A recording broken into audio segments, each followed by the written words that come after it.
session 67, and we have come a far way, and we still have a far way to go, learning all the commandments that fall under the greatest commandment, love Yahuwah your Elohim, and the first 5 commandments that teaches us how to love Him. And specifically we are busy with be holy as I am holy. And part of those commandments are the Nazarene vows.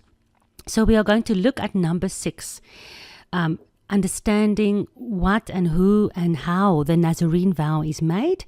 And then we're going to look in the New Testament for, how was this applied? How was this done and obeyed by the people in the New Testament? And then we can learn from this even ourselves. We don't physically, we're not going to do exactly as the people in the Old Testament did, because we can't do the Nazarene vow physically. There's no temple, there's no priest, there's no sacrifices, there's none of that for us available. But we can still do the Nazarene vow in the Spirit, and until such time that we meet our Messiah, who will usher in the beautiful millennium reign, the peace reign, and he will be in charge of all the service to God. And in the temple, and He is the temple, and He builds up His temple. So whatever we learn from physical laws and physical vows and physical temple, we know it is so beautifully applied in our lives even today in the Spirit. And Yeshua will make all of those, He will put them concretely into the foundation of worship to God. All right, number 6, from verse 2 to verse 18, but you can still read the whole chapter.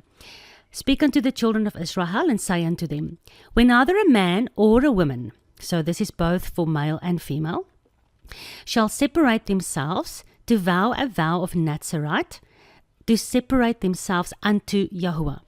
So you know that word separate is set apartness, it's holiness. When you feel the urge inside of you and the desire that you want to separate yourself, you want to spend quality special time, or you want to just sacrifice yourself to Yahuwah for a time, and maybe you've got a specific issue that you need to discuss with Yahuwah. I know some people will actually take 2 or 3 days leave and go somewhere where they can just spend time and separate themselves with Yahuwah. But it's not only about being alone. It's also walking around. It's like Yeshua said, when you are fasting, don't let people know that you're fasting. Don't be like a Pharisee and walk around with a long face. No, you fast and you pray, but you go along your normal day and you still wash your face and you anoint your head, and people mustn't even know that you're fasting. Same that if you want to do a vow to Yahuwah and dedicate yourself for a specific reason, even if it's just to get closer to Yahuwah, nobody needs to know about it. You can go ahead with your normal day and your normal life, but inside you are busy separating yourself. You are busy discussing every moment you have when you're not busy and you're not working. You are busy at the feet of your God at the throne. And as a Nazarite, Netzarim, remember how we looked at the beautiful blessing of Jacob that he gave over Joseph. And he said, Joseph is a fruitful bough, and his Netzarim, his branches, goes over the wall. And you as a Nazarite, you as a Nazarite, from the loins of Abraham, Isaac, and Jacob, you want to break something down that might still be between you and God.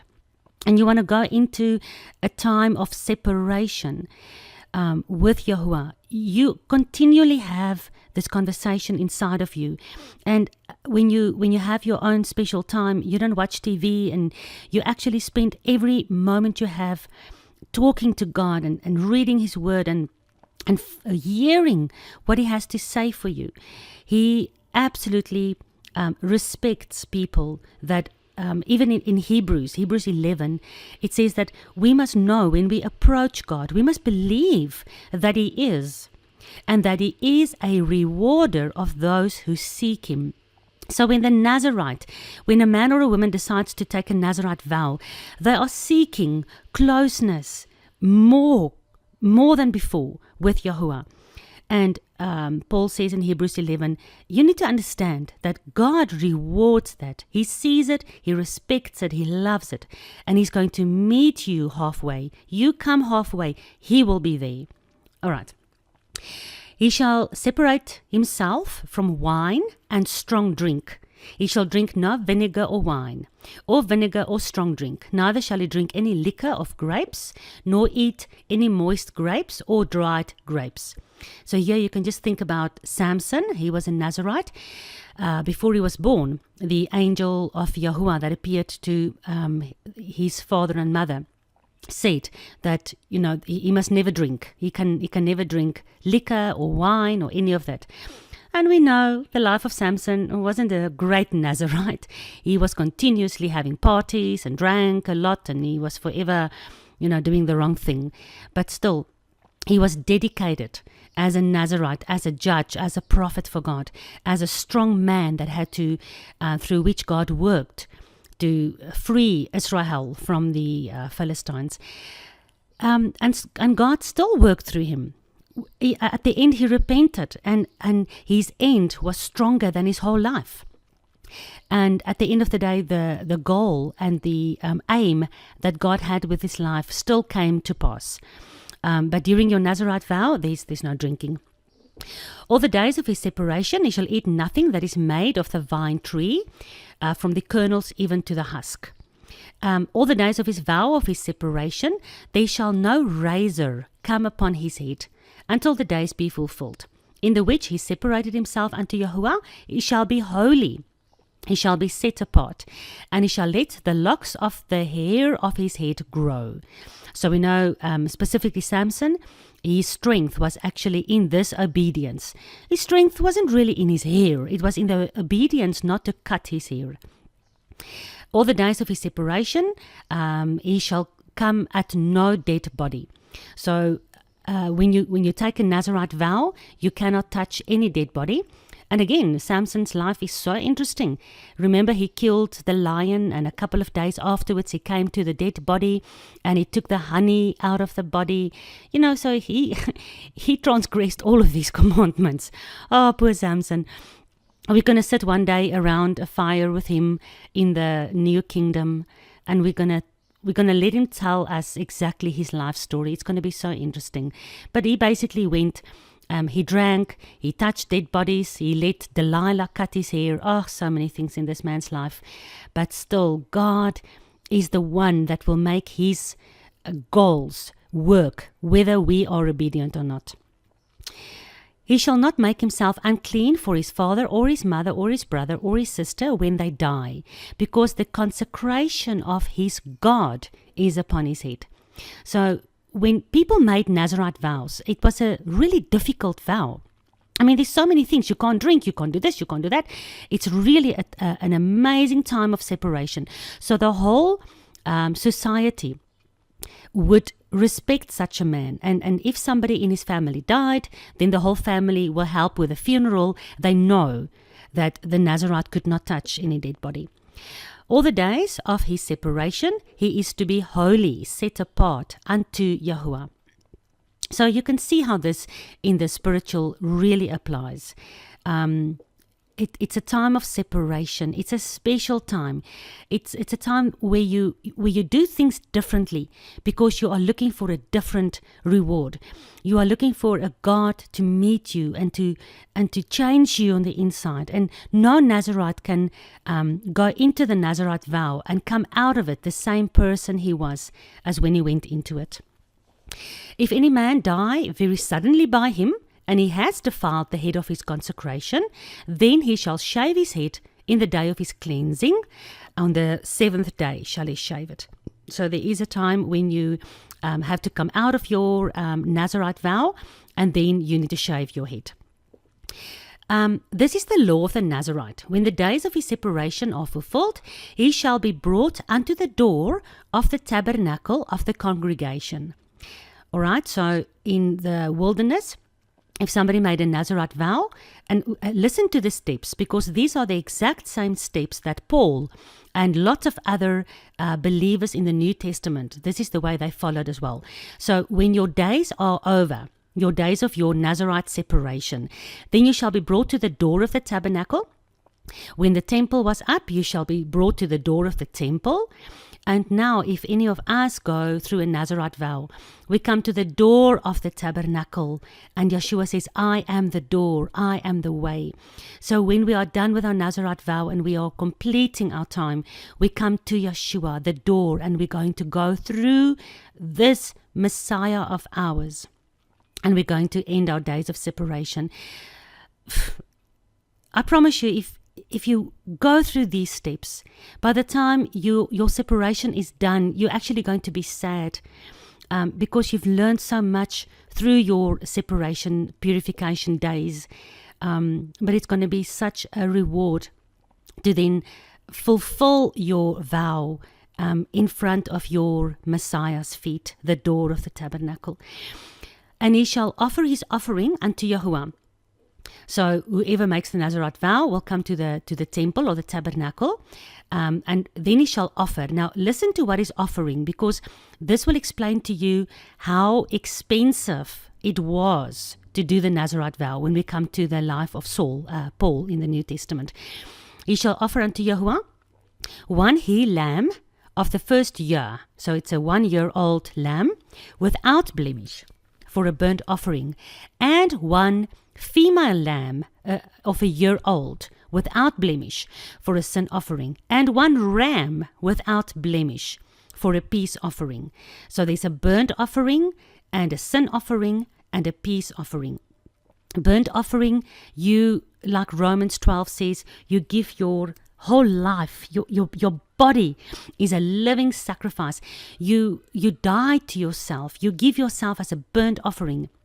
And then your sin offering, you go through that repentance of all your sin and your people's sin and your family's sin, and you stand in as a Nazarite, as a branch from the loins of Abraham, Isaac, Jacob, and Joseph, and you give yourself as a sin offering.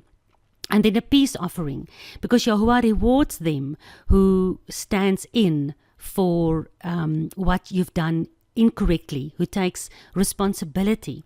And he gives you peace, peace like we cannot find on this earth.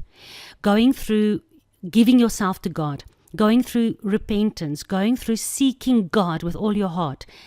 That ram will, that offering that you bring, just like the ram that they had to bring, that will establish that peace covenant between you and your Father. So besides the male lamb, the female lamb, and the ram, he must bring a basket of unleavened bread. So we understand unleavened bread is Yeshua, who is the bread of life that fell from heaven, that was brought down from heaven. He died and was put into the grave on the feast of unleavened bread, because there was no sin in him. So living in Yeshua, being in him and him being in you, is your basket of unleavened bread. And as Paul says, let's do the feast without the leaven of the Pharisees. We do it with unleavened bread. Beautiful how we learn through Pesach and unleavened bread. We learn how to remove all uncleanness and sin and problems in our life and disobedience in our lives. Cakes of fine flour mingled with oil.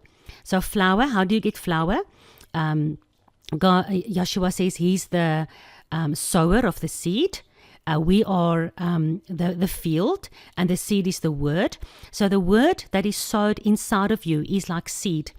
And then you become the fruit, you become the harvest of our God. And to get flour from the wheat, you have to pluck the wheat, you have to grind it, you have to go through a bit of grinding, dying to yourself, being pressed in this world, because you can only get fine flour if you grind those kernels. But then whatever comes out of your endurance and out of your sacrifice, that grinding of the wheat, you mix that with oil. And oil is so beautiful, as you've done all the Bible studies with me, that your olive oil is also pressed out of the olive, and it always represents the oil of anointing, which is the Ruach HaKodesh. So God is with you. He gives, Yeshua says, I give you my spirit. And his Ruach is with us as we go through difficult things, even going through a Nazarite vow, when we really offer ourselves and we bring everything to the table. And we allow him to grind us and to crush us, so that out of that can come the fine flour. He will mix it with oil. He will give you the ruach. And then you can bake those beautiful wafers of unleavened bread that is anointed with oil. So you bring the unleavened bread, you bring the lambs and the rams, and verse 15 says, then you bring the bread and the meat offering, and you bring a drink offering. So the drink offering is normally wine, and wine also comes from grapes when it's crushed. So there's a lot of crushing, hey? The priest shall bring them before Yahuwah, and shall offer his sin offering and his burnt offering.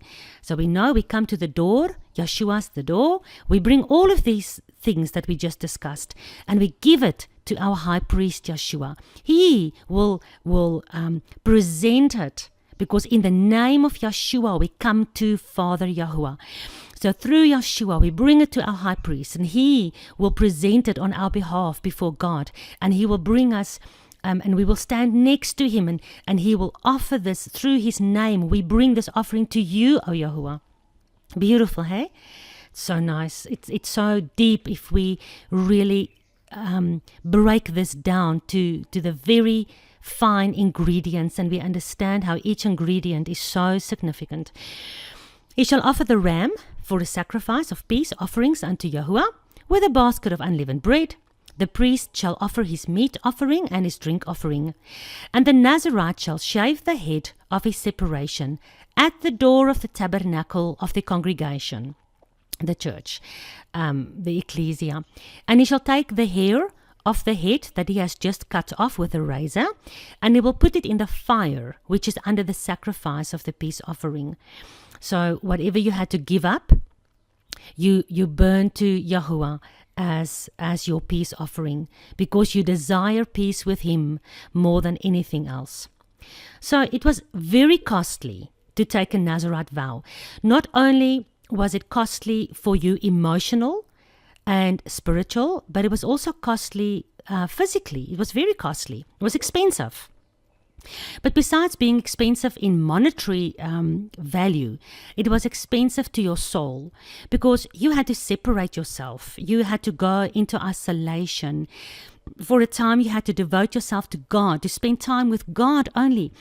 You sacrifice your whole body, your soul. You bear your most inner darkness, so that God's light can come in and change you on the inside.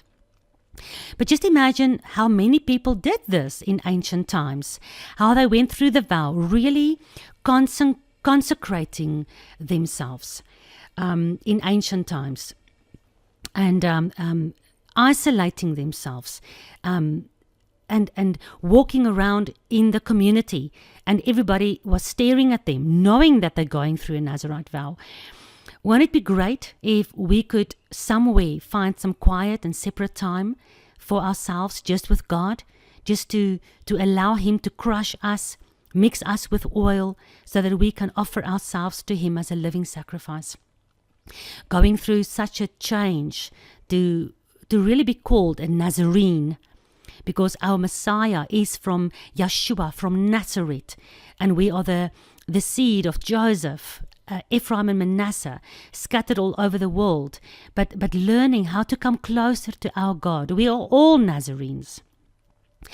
That is why it was a huge issue in the times of Paul. And let's understand what Paul also went through when he did the Nazarite vow. Acts 21, verse 23 and 24. Do therefore this that we say to you. We have 4 men which have a Nazarite vow on them. Take them and purify them with yourself, and be at charges with them, that they may shave their heads. So in the book of Acts, in chapter 21, this was a period where Paul has gone through a Nazarite vow. And the Jewish people in Jerusalem were spreading, well, not the Jewish people, the Jewish people that called themselves the circumcision. And there was also a lot of Jewish people that was part of the temple and part of the Pharisees, and they were fighting against everything that Paul did. They were really against his ministry. And these people were spreading false reports about Paul, saying that Paul is teaching people that they can break the Torah, they only need cheap grace to get forgiveness, and then they can live their lives whichever way they want. Just like the church system of today, these people totally misunderstood Paul, only hearing half the rumors and the false gossiping about him. So the people in Jerusalem were spreading false rumors about Paul. So Paul's brothers in the faith told him, listen, we know that you are busy, that you are done with your separation days for your Nazarite vow. Why don't you take these 4 men? They have also done a Nazarite vow. Why don't you show all the people in Jerusalem that you are not against the Torah? I mean, one of the most beautiful Torah commandments teaching us how to be holy and how to love God is the Nazarite vow. And Paul kept this to the T. He followed all the steps. And then when he understood that by doing this, he's going to prove to everyone in Jerusalem that he is following the Torah. He is teaching the Torah. He is actually now going to pay. Remember, it's a male lamb, a female lamb, and a ram, and then the unleavened bread and the wine. He had to bring all that to the temple for himself. But now he's going to do that for himself and for men. So 4 plus himself is 5. 5 female lambs, 5 male lambs, 5 rams, 5 baskets of unleavened bread and wine. All of that he had to now pay, because they say, take them and purify them. Because after your separation, you cut your hair, you shave your head. So him and the 4 men will go to the door of the temple, bring all their sacrifices to the priest to be sacrificed to God. So you can see, let me just quickly intervene here. You can see that after the death of Yeshua, who was the sin offering, Paul himself, who the church advocates is the one that started the New Testament church, he still brought sacrifices. He still repented, and he brought a sin sacrifice, not to replace Yeshua. Never. He's the one that says Yeshua is the last sacrifice. But this is Acts 21. This is quite a long couple of years. I don't know how many, but I'm going to guess and say at least 10, 20 years after Yeshua was raised from the dead. Paul was doing this Nazarene vow, and he was bringing 5 female lambs, 5 male lambs, and 5 male rams to the temple to be sacrificed. Can you see how Paul was keeping the Torah? Understanding that these sacrifices are your vow that you're bringing to God, and you're bringing something that is costing you something. Like David and Solomon both in the Old Testament said, I'm not going to bring Yahuwah a sacrifice that doesn't cost me anything. So every time somebody wanted to give David something for free that he had to offer to God, he said, no, I'm going to pay for it, because I'm not going to bring my God a sacrifice that cost me nothing. Sacrifice is supposed to cost us something. You have to cry the tears. You have to die to yourself. You have to let yourself be burnt.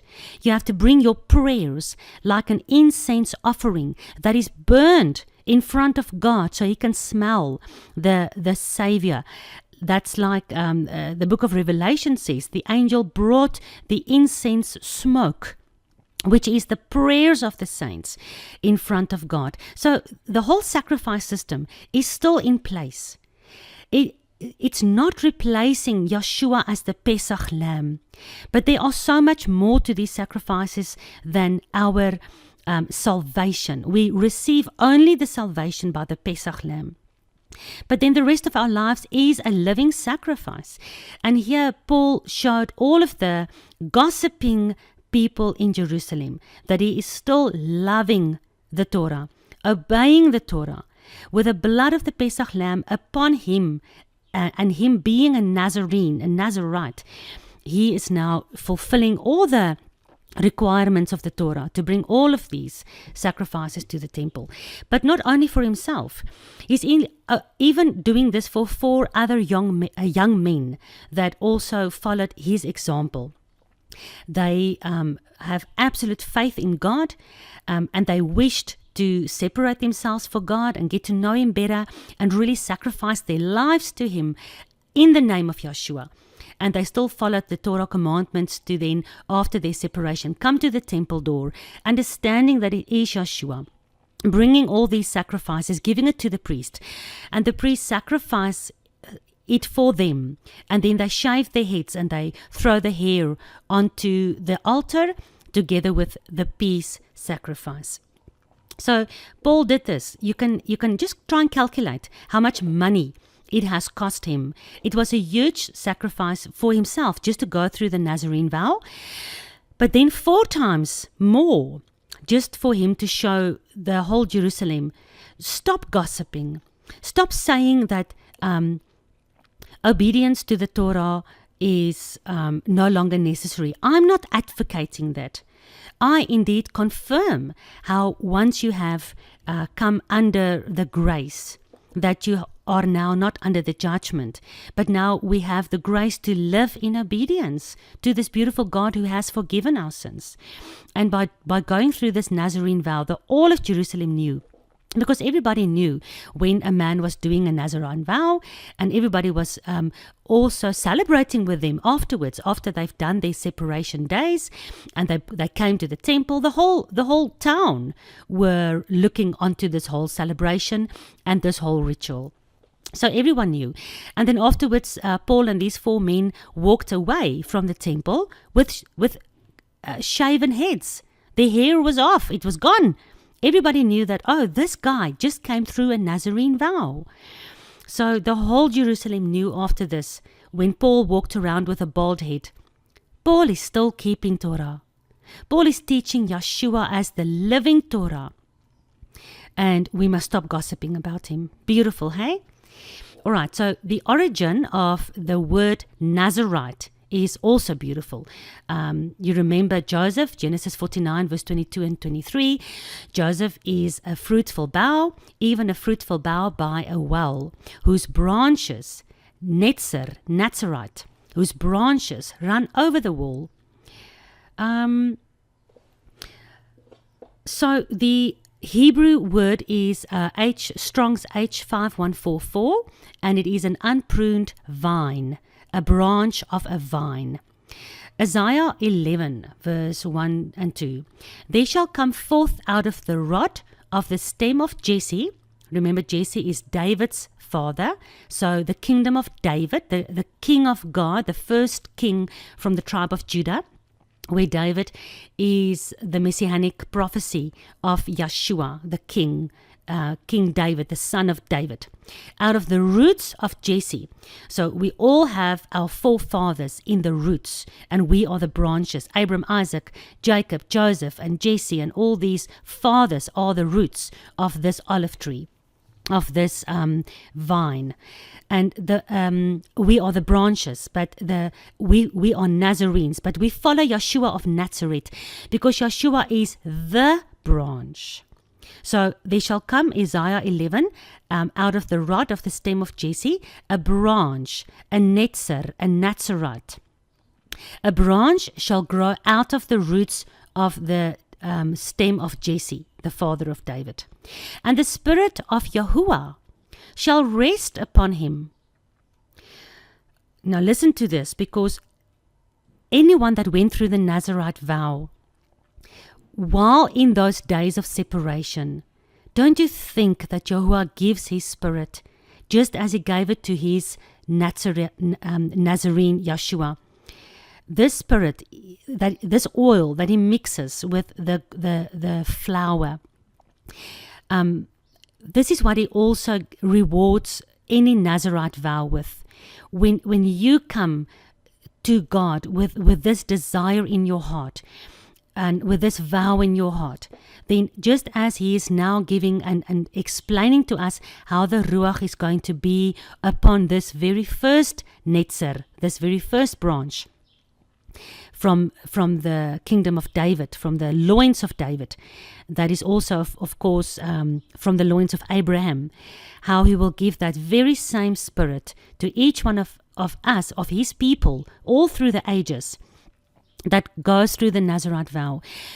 There's such a special blessing and a special reward for those who really consecrate themselves to Yahuwah.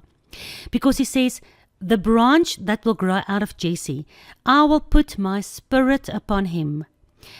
The spirit of wisdom, the spirit of understanding, the spirit of counsel, the spirit of might, the spirit of knowledge, and the spirit of the fear of Yahuwah. So not only is Yeshua our Nazarite, but we are the Nazarites that follow this Nazarite. And as he has this Ruach of God, and he came to this world, he became flesh in this world with this Ruach, and he taught us how to come closer to God, even giving us the example of being a Nazarite. He's Yeshua of Nazareth. That was his hometown.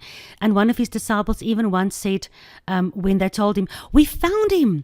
We found the Messiah that Moses and the prophets were talking about. We found him. And who was it? I can't remember now. Philemon, or I can't remember his name. And then he said, the other disciple said, we found him. He is Yeshua of Nazareth. And then this other disciple said, can anything good come from Nazareth? Just beautiful how what the world saw, this stupid little town called Nazareth, how from that town, from the roots of Abraham, Isaac, and Jacob, and Joseph, these branches, the branch that grows out, what the world sees as not anything good, Yeshua comes and he is the branch, the good one, and we follow him. And this world can look down upon us and think, oh, you're from Nazareth, oh, you're somewhere nothing. But we follow this one that is endowed with the spirit of Yahuwah, the spirit of wisdom, understanding, counsel, might, knowledge of Yahuwah, and fear of Yahuwah. We go through this Nazarite vow, even if we only do it in the spirit these days and not physical, because we don't have a temple, we don't have a priest now. We have the spiritual temple and we have the high priest Yeshua, and he will help you. He will show you the way. Even if we don't do it exactly, we don't shave our heads. I mean, we can't do that. We've got nowhere to bring the sacrifice now. You bring your spiritual sacrifices to Yeshua, to your high priest, and he will present it to Yahuwah. What will you go through? What will you offer up to be holy as Yahuwah is holy? What will you give to come closer to this holy God? What will you lay down? What will you present at the door of the temple? How will you go through this Nazarite vow? Learning from Samson, learning from Paul, learning from Moses, learning from Yeshua, the Nazarite. What will we give up? What will we give to get the spirit of peace in our lives? May your dreams and your desires of your heart come true as you approach closer and closer to this God who promises that he is a rewarder of those who seek him.